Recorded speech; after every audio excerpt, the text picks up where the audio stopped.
குமாரன் பரிசுத்தாவின் பேராலே ஆமென். கிறிஸ்துவுக்குள் மிகவும் பிரியமானவர்களே, புதிய நாளை காண செய்த ஆண்டவருக்கு நாம் நன்றியுள்ளவர்களாக இருப்போம். இந்த நாளில் கூட ஆண்டவர் நமக்கு உணர்த்திய இறை வார்த்தை, அது சங்கீதம் 116 சங்கீதத்துல 12வது வசனம். கர்த்தர் எனக்கு செய்த எல்லா உபகாரங்களுக்காகவும் நான் எண்ணத்தை செலுத்துவேன். எல்லாரும் ஒரு ஆமென் சொல்லலாமா? ஆமென். ஆம், கிறிஸ்துவுக்குள் மிகவும் பிரியமானவர்களே, கர்த்தர் நமக்கு செய்த நன்மைகள் எவ்வளவுங்க. கர்த்தர் நமக்கு செய்த உபகாரங்கள், நன்மைகள், கர்த்தர் நமக்கு செய்த இரக்கங்கள், கர்த்தர் நமக்கு செய்த எல்லா காரியங்களும் எவ்வளவு தெரியுமா? அதை கணக்கிடவே முடியாது. அவ்வளவு அற்புதங்கள், அவ்வளவு நன்மைகள், அவ்வளவு அடையாளங்கள், அவ்வளவு இரக்கங்கள், அவ்வளவு கிருபைகள், அவ்வளவு தயவுகள் எவ்வளவு நமக்காக செய்திருக்கிறார். நாம் என்ன செய்திருக்கிறோம்? நம்ம அவருக்கு என்ன செலுத்தி விட முடியும்? ஒன்றும் இல்லைங்க. நம்மளைத்தான் அவர் கேட்கிறார். நம்மை அவர்கிட்ட கொடுப்போம். அப்பதான் அவர் ரொம்ப சந்தோஷப்படுவார். நான் என் பிள்ளைக்காக நான் அவ்வளவு காரியம் செஞ்சேன். என்னுடைய மகன், என்னுடைய மகள் அவனுக்காக வாழாமல் அவருக்காக வாழ்கிறோம் என்று சொல்லி அவர் ரொம்ப சந்தோஷப்படுவார்.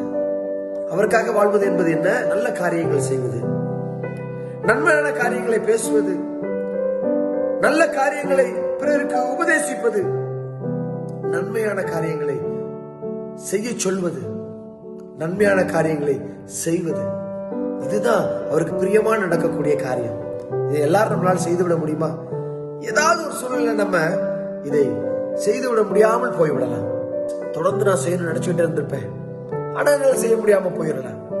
ஆண்டவருக்கு தேவை வைராக்கியம் உள்ள பிள்ளைகள், அவரை பிடிச்சுக் கொள்ளக்கூடிய வைராக்கியம் உள்ள பிள்ளைகள் அவருக்கு தேவை.